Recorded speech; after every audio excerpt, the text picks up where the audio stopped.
Bienvenue sur ma chaîne pour cette nouvelle vidéo. J'espère que vous allez bien. Le sujet d'aujourd'hui va se porter sur les difficultés, les problèmes et les tribulations, même les épreuves, si vous voulez, que rencontrent les élus. Même la Bible chrétienne dit « Plusieurs sont appelés, mais ne sont pas choisis ». Donc, comment vous saurez que vous êtes un choisi de Dieu? Parmi tous ceux qui sont appelés, comment saurez-vous que vous êtes un choisi? Donc, c'est le sujet d'aujourd'hui. Je vais essayer de développer cela en m'appuyant sur plusieurs exemples pratiques de la vie de tous les jours et même sur moi-même pour mieux étayer le sujet. Les choisis n'ont jamais la vie facile. Et cela dès le ventre de leur maman. Tout ce qui est normal pour les autres est toujours très anormal pour eux. C'est-à-dire même dans la vie de tous les jours, dans les difficultés qu'ils rencontrent. Je vais essayer de vous donner un peu le témoignage de ma vie. Et à travers ce témoignage, vous aurez aussi à lire à travers les lignes votre vie et à l'interpréter selon votre vécu. Lorsque ma maman s'est mariée, elle est allée en mariage à l'âge de, je crois, 16 ans, 17 ans, comme ça. Donc elle était assez jeune et elle ne savait absolument rien de ce que c'est que le mariage. Donc à l'époque, lorsque une jeune fille allait en mariage, la dot n'était pas remise en main propre à son papa, mais la dot était remise à l'ami de son papa. C'est comme ça que la dot s'est passée à l'époque. Donc, et bien évidemment, mon père a remis la dot qui devait revenir à son beau-père, à l'ami de son beau-père en question. Donc voilà que son ami a récupéré la dot de ma maman et était censé lui remettre cette dot après le départ des maris. C'est ainsi que mon papa a ramené ma maman à Yaoundé après avoir fini toutes les coutumes et toutes les dots dont on avait, dont toutes les coutumes et tout ce qu'on avait demandé au sujet de sa dot. J'ai ramené un peu le téléphone un peu proche à cause du son. Je veux que vous puissiez vraiment suivre l'histoire. Donc, après le départ des mariés, c'est-à-dire ma maman et mon papa, mon grand-père est allé chez son ami récupérer la dot de sa fille. Arrivé chez son ami lui dit « Voici la dot de ta fille », il lui remet l'enveloppe. Sauf que son ami récupère la dot, c'est-à-dire mon grand-père récupère la dot et s'est mis à l'accuser d'avoir retiré une certaine somme d'argent dans l'enveloppe. Ils se sont tellement chamaillés que c'est tourné complètement au vinaigre. C'est là alors que les deux vieux se sont rendus, je ne sais pas, quelque part dans la concession de mon grand-père et ils ont décidé de faire une tradition bamileke qu'on appelle chez nous l'omisson. Tous ceux qui sont bamileke de l'ouest du Cameroun devraient savoir ce qu'on appelle l'omisson. On appelle l'omisson, c'est comme une sorcellerie de chez nous. Vous savez, la sorcellerie, donc une pratique très barbare, très sorcière, donc très sorcière. Je ne sais pas si je vais appeler ça ainsi. Donc, mon grand-père a dit à son ami que si tu sais que tu n'as rien retiré de l'enveloppe de la dot de ma fille, nous allons couper l'omisson. Ça va t'innocenter. Mais si tu sais que tu as touché à quelque chose sur l'argent de la dot de ma fille, toute ta descendance mourra après 10 ans. Donc les deux se sont entendus. Mon grand-père a dit à son ami que si l'enveloppe qu'il a en main, l'argent qu'il compte là manquait de 1000 francs, si c'est son ami qui a coupé l'argent, toute la descendance de son ami mourra dans 10 ans. Mais si c'est lui, mon grand-père, qui s'est trompé, tous les enfants de sa fille dont on discute la dot, tous leurs enfants mourront dans 10 ans. Donc là, vous comprenez déjà la sorcellerie, la pure sorcellerie. Pendant tout ce temps, ma maman et avec mon père sont à Yaoundé. Ils ne se rendent compte de rien. Ils ne savent pas du pacte que mon grand-père a passé avec son ami à cause de la dot de sa fille, c'est-à-dire de ma maman. Donc déjà, nous n'étions même pas encore nés, mais notre vie était déjà vendue. Nous avions déjà été sacrifiés avant notre naissance. Puisque à la dot de ma maman, il y a eu ce problème dont je vous explique. Et puis, on a décidé de sacrifier les enfants de ma maman. Ils ont donné 10 années. Mais je vous assure, tous ceux qui ne croient pas au spirituel ou qui ne croient pas en la sorcellerie, vraiment, vous avez besoin de vivre des choses dans votre vie qui vont vous ouvrir les yeux, qui vont vous faire vous poser des questions, qui vont vous faire prendre connaissance de certaines choses dont vous ne voudrez même pas être au courant en temps normal. Donc, après 10 ans, jour pour jour, parce que quand ma maman s'est mariée, l'année qui a suivi, elle a accouché de mon grand frère. Quand elle a accouché de mon grand frère, 2 ans plus tard, elle a accouché de moi. Et 3 années plus tard, elle a accouché de ma petite soeur. Quelques années encore plus tard, elle a accouché d'une autre de mes petites soeurs. Donc au moment, donc 10 ans après, exactement, ma maman avait 5 enfants. J'ai dit 5 enfants, et ces 5 enfants étaient déjà des enfants sacrifiés avant leur naissance. Qu'est-ce qui s'est passé? À l'époque, nous vivions à Bamenda, à Bambili précisément, je n'oublierai jamais. Mais comme j'étais une francophone, je ne faisais pas l'école anglophone. J'allais à l'école à Upstation, parce qu'il y a un quartier à Bamenda qu'on appelle Upstation. Je n'oublierai jamais Upstation. Un petit coucou déjà à tous ceux qui vivent là-bas avec les temps difficiles, la guerre et tout ça. C'était vraiment ma ville de cœur. Bamenda, Upstation. Tout ce que j'ai vécu là-bas pendant des années. Je n'oublierai jamais.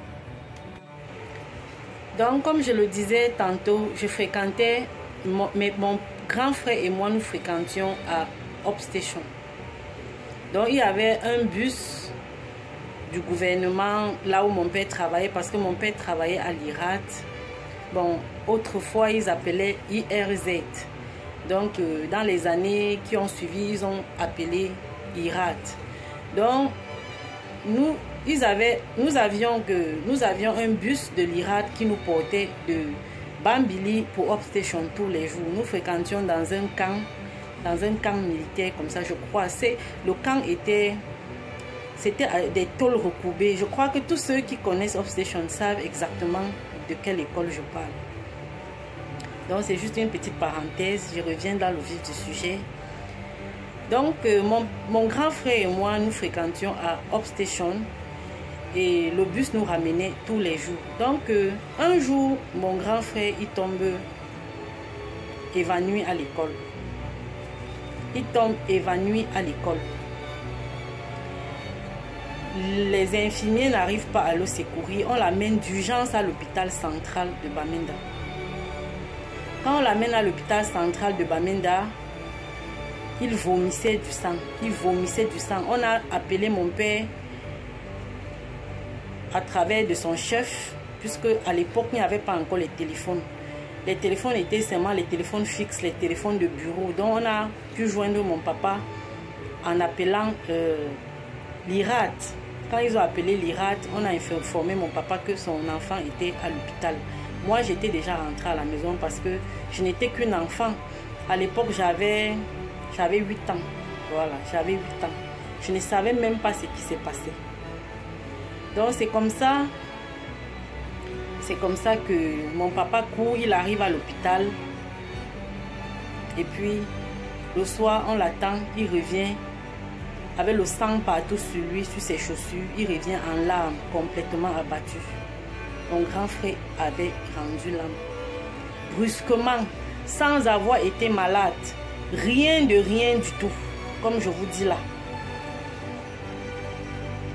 il est parti comme ça. Je n'oublierai jamais les obsèques de ce frère. Je n'oublierai jamais les obsèques de mon frère. Que son âme repose en paix.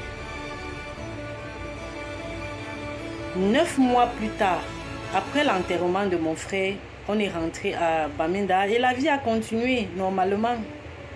Qu'est-ce qu'on pouvait faire? 9 mois plus tard, c'était à mon tour, j'ai eu la varicelle. C'est-à-dire, le plan machiavélique de l'ennemi était de tuer tous les enfants de ma maman en rang, c'est-à-dire par ordre de naissance. Je dis bien par ordre de naissance. Ce qui se passe, c'est que j'ai été malade, j'ai eu une petite... Oh mon Dieu. Excusez-moi, pendant que je parlais, la lumière est partie. La lumière est partie, donc j'ai dû attendre que la lumière revienne. C'est ça, hein? Quand vous êtes en train de raconter une histoire qui énerve les démons, c'est-à-dire ils sont prêts à tout. Si c'est pas mon ampoule qui commence à zigzaguer, à faire des bêtises, c'est la lumière qui part carrément. Donc j'étais en train de vous dire, quand j'ai eu la varicelle juste pendant quelques jours seulement, c'est-à-dire 2-3 jours, et ma varicelle est partie naturellement.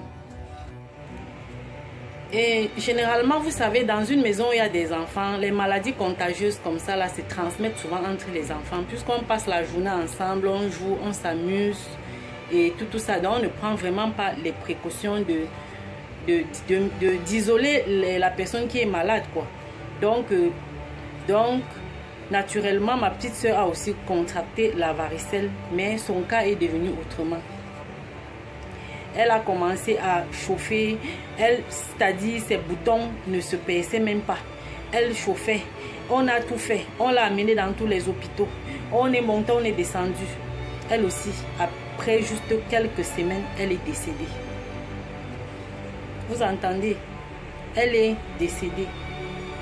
Quand elle est décédée, cette fois-ci, c'était déjà devenu bizarre. C'est-à-dire, tout le monde a compris qu'il y avait quelque chose, il y avait anguille sous roche.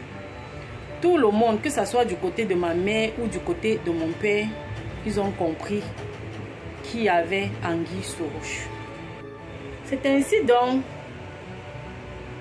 que, avant l'enterrement de ma soeur, la famille de ma maman a décidé, puisque ma maman est restée avec 3 enfants, celle qui était entre les mains